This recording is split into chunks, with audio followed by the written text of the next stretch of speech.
Você está assistindo pela TV Unifev o programa Empreender Tecnologias. Mais uma vez nós voltamos a falar aqui dos estúdios do Labim e trazendo para você a participação de duas companheiras aqui da Unifev, a professora mestra Marisa Aparecida Ferreira e a professora Manuela dos Santos Sanches.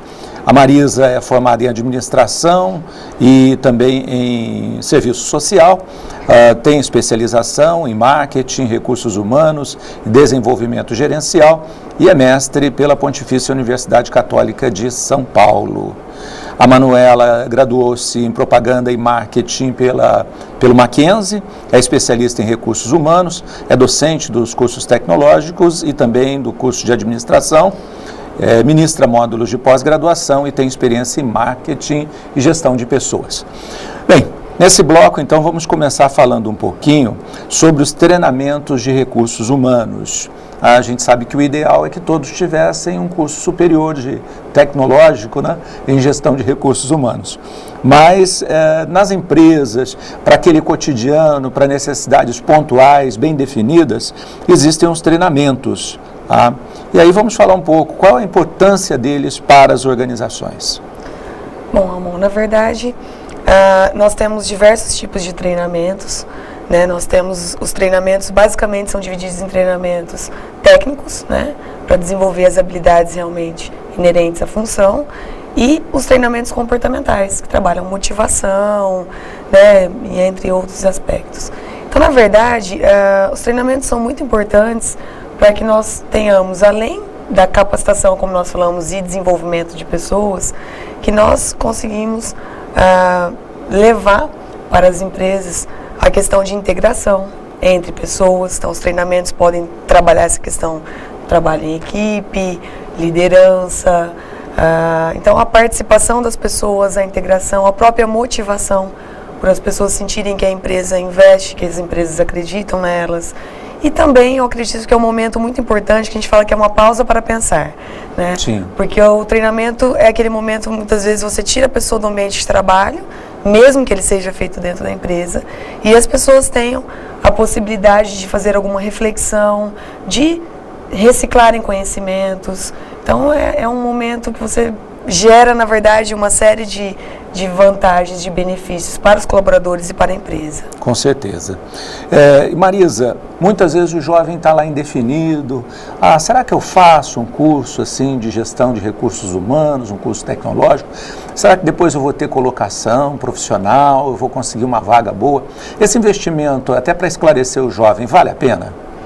Olha, Ramon, a experiência que a gente tem no nosso curso vale a pena, porque nós não temos graduados em gestão de RH desempregados, né? Importante. Porque isso. É um setor, é aquilo que a Manuela já disse, o RH hoje ele é amplo, né? Ele tem várias funcionalidades dentro de uma pequena e média empresa, que é a realidade das nossas empresas. Sim. Então ele acaba fazendo, né, tudo. Então eu desconheço assim alunos nossos desempregados, né? Porque a formação ela dá aderência a outras áreas também, né, dentro Claro. de uma empresa, e prepara devido à sua grade, né, de formação, a grade curricular, ela prepara também para outras coisas. Agora, o que é interessante é que são pessoas já com um perfil focado em pessoas.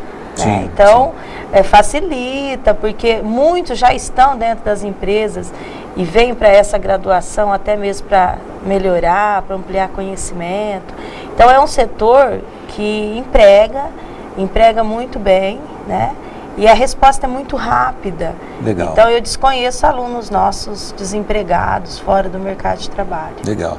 Manuela, nesses tempos que a gente está vivendo agora, em que o colaborador é convidado a investir ou empreender na própria empresa onde ele trabalha, onde existe também um esforço muito grande para promover o empoderamento, né, a maior participação do colaborador, a gerência participativa, num tempo em que a gente está vendo aí também as organizações de aprendizagem como espaço de aprendizagem constante. Qual a importância de investir nessa formação de recursos humanos? Eu acredito que as empresas têm algumas, né, já se deram conta que não adianta só você investir em tecnologia, em estrutura e não preparar as pessoas. Claro. Então eu acredito que esse investimento hoje é muito importante, muito necessário. As empresas que não têm condições de, às vezes, ter uma estrutura de recursos humanos dentro da própria empresa, têm buscado serviços terceirizados, em assessorias, consultorias, né, em alguns casos. Mas a importância é muito grande, porque nós precisamos de pessoas preparadas, as empresas precisam ser competitivas e hoje a gente sabe que grande parte da competitividade das empresas está nas pessoas. Com certeza. As equipes preparadas, né, para enfrentar os desafios que o mercado tem colocado para as empresas. E a gente vive uma dinâmica também de, como falamos desde o início, né? Uma dinâmica de grandes mudanças, grandes transformações, e a necessidade de investir em pessoas é realmente muito maior do que investir, às vezes, em máquinas e equipamentos, né? Agora, como é que está assim, como é que você percebe também, Marisa, o mercado? Nós falamos da empregabilidade, mas em termos de estar consciente dessa necessidade da formação de pessoas para manter as empresas competitivas ou ampliar a competitividade delas? Então, o que é possível perceber é que ainda as nossas empresas, por serem de pequeno porte, com gestão familiar muitas vezes, né, ainda resiste um pouco nessa questão dessa necessidade de atender esse mercado dinâmico, é muito rápido, e o foco com o olhar das pessoas, por ser ainda, né, aquele recurso necessário e indispensável para uma instituição. Porque se você tem boas máquinas, né, boa tecnologia, e não ter pessoas qualificadas, né, e que dê conta de operá-las, você também não tem, né, bom desempenho. Exato. Então, por sermos um regional, né, ainda interior de São Paulo, pequenas, mas já acontece algumas iniciativas, né, e que estão dando certo. Bacana. De focar, né, nessa formação, nessa qualificação de profissional, porque as pessoas, elas precisam ser entendidas, né, como o melhor recurso.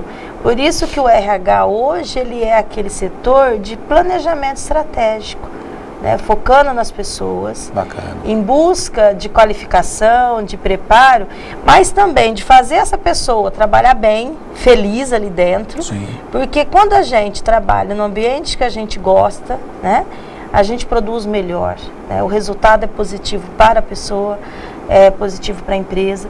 E eu percebo que as nossas empresas regionais, até pelas vivências dos nossos alunos, isso já está tendo uma melhora, né? E os nossos empresários já percebem a necessidade desse investimento, né? Sim. Nas pessoas, na qualificação, e por isso o estímulo e o incentivo a fazer a graduação mesmo no setor, na área específica. E é a grande contribuição que a Unifev procura dar para a região, para as organizações aqui da região. E é bom saber que a gente está conseguindo avançar nisso. Sim. Agora, em período de crise, vou aproveitar o gancho da sua fala, em períodos de crise, né, como alguns estão prevendo para breve, né, qual a atitude correta? Suspender os treinamentos ou investir de forma estratégica? Então, na verdade, o que acontece normalmente, as empresas veem o treinamento ainda como um custo, não um investimento, né? Claro. Então, em período de crise, né, a primeira coisa, não, vamos cortar alguns custos, né, na empresa, e um deles muitas vezes é o treinamento, e deveria ser ao contrário. Muitas empresas já se atentaram a isso, que aí sim é o momento de você manter, mesmo que às vezes em estruturas mais enxutas em termos de quantidade de treinamentos, ou até treinamentos aplicados dentro da própria empresa, evitando, né, enviar às vezes colaboradores para treinamentos externos. Então as empresas, algumas já se atentaram dessa importância, que é um momento que você precisa ter a equipe com você, claro, participando, comprometida, envolvida, e o treinamento é uma dessas formas, das pessoas sentirem que a empresa acredita nelas e que precisa delas, né, que elas podem produzir mais e reverter esse momento. Eu gosto de comparar com uma partida de futebol, né? Quando você tem um time entrosado, mesmo quando acontece aquele momento de estar sendo derrotado por 1-0 ou 2-0, eles encontram energia, soluções para sair da crise, né? Exatamente. Então eu acredito que realmente a equipe seja essencial nessa hora. Uma coisa que é importante também, Ramon, que é um mito talvez na área de treinamentos, é que as pequenas empresas acham que só grandes empresas podem oferecer treinamento, e isso não é verdade. Na verdade, é uma das áreas de recursos humanos muito importante para desenvolver pessoas. E as pequenas empresas podem criar uma estrutura interna, às vezes uma sala muito pequena, ou até terceirizarem, locar uma sala de treinamento, claro, né? Terem multiplicadores, pessoas que participem de treinamentos externos e depois possam replicar esse conhecimento para outros colaboradores. Então, na verdade, eu até queria aproveitar, muito flexível essa... Eu queria até aproveitar a presença da Marisa também, porque há algum tempo atrás nós comentamos isso em um dos nossos programas. E eu acho que é sempre interessante voltar a esse assunto.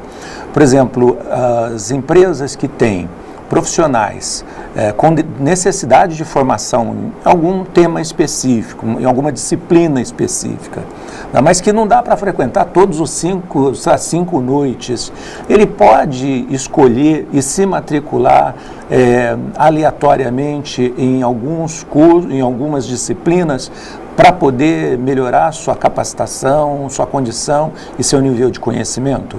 É possível isso, Marisa? Ramon, nós temos a chamada disciplina eletiva. Claro. Né? Então, nós temos assim, ao longo do semestre, é claro que é todo início de semestre, né? Ele pode fazer uma inscrição, pagar essa disciplina eletiva e frequentar só a aula daquele professor que lhe interessa, 1, 2 noites. Nós temos um aluno no RH que ele já vem assim há uns 3, 4 anos estudando na Unifev, porque ele é representante comercial, mas ele gosta muito da área e ele faz 1 ou 2. Então, assim, claro que vai demorar um pouco mais, mas ele está se formando porque ele vai fazendo as eletivas. Então, ele faz 1 ou 2 no semestre e com isso ele vai ter a graduação dele um pouco mais, né? Mas ele fez essa opção, então é possível sim fazer. E mesmo que não queira se formar, né, ele fazendo aquela disciplina, ele vai ter aquele curso, aquela especialização ali naquela determinada área. Eu acho importante isso para a gente ampliar as perspectivas, né, para o telespectador e para as pessoas que têm interesse em aprender. Às vezes não precisa ser aquela regra máxima, né? Olha, tem que cursar os 4 semestres e tem que cursar de uma vez, né? Isso, digamos, 8 disciplinas por semestre. Na realidade, você pode eleger até uma posição diferenciada, ele elege aquilo que ele quer falar. Eu estou precisando muito fazer gestão de equipes. Então vai lá, se matricula naquela disciplina, cursa, e assim vai ampliando o conhecimento e dá um retorno imediato também para a organização, que às vezes precisa do profissional formado naquela condição. E outra modalidade também, Ramon, é que nós, né, temos bons profissionais qualificados, os professores, os docentes do nosso curso, que faz esse trabalho também fora da sala de aula, né? Então, se as empresas se interessarem por esse profissional, importante que nós estamos falando aí para um grupo grande, que eles tenham essa noção também, né? Que é possível entrar em contato, é possível contratar esses professores que são profissionais de campo, né? Que atuam nessas áreas aí especificamente. Bacana. Bom, uma pergunta para a Manuela. Na hora de contratar e treinar, como as empresas têm procedido em relação ao comportamento e às habilidades técnicas dos profissionais? Olha, Ramon, já há alguns anos tem vindo uma tendência muito interessante no mercado. As empresas que têm condição de contratarem um profissional com, às vezes, até menos experiência, vamos dizer, com menos habilidades técnicas, né, que nós falamos os termos da área de recursos humanos, ele contrata essas pessoas que demonstrem ter um comportamento interessante, né, dentro de um processo de seleção. Então, pessoas que tenham iniciativa, que tenham muita vontade de aprender. E aí, através de várias técnicas, vão desenvolver essas pessoas dentro da empresa. Então, muitas vezes, ao contrário do que as pessoas pensam, de ter profissionais já prontos, experientes, tem muitas empresas optando por um profissional que tem um comportamento interessante, porque aí ele vai aprender facilmente, pela vontade, pela iniciativa, né? E a não ser que a empresa realmente não tenha esse tempo de preparação, Sim. precise de um profissional já pronto, qualificado, aí ela vai buscar o profissional no mercado. Caso contrário, grande maioria das empresas tem preferido esses profissionais, até muitos recém-formados, né? Para que depois possam ser desenvolvidos até que eles já entrem conhecendo melhor a cultura da empresa, as regras, né? E vão se adaptar com certeza facilmente. Muito bacana. Agora é aquela hora, né, do acabou, né? O pessoal está sinalizando ali que o nosso tempo esgotou. O tema está muito bom, é sempre de muitíssimo interesse para todos. Eu espero que a gente tenha outras oportunidades assim, porque, sem dúvida nenhuma, agrega conhecimento para o profissional, para o gestor das empresas da cidade e da região. E nós vamos, sem dúvida nenhuma, trazer mais vezes o curso de gestão de recursos humanos para conversar conosco aqui no Empreender Tecnologias. Muito obrigado pela participação de vocês. Obrigada, nós agradecemos. Agradeço também aos telespectadores que estiveram conosco até agora. Na próxima semana, não perca, programa Empreender aqui mesmo, no canal 55, UHF da TV Unifev. Grande abraço, ótima semana para você e até a próxima. Tchau.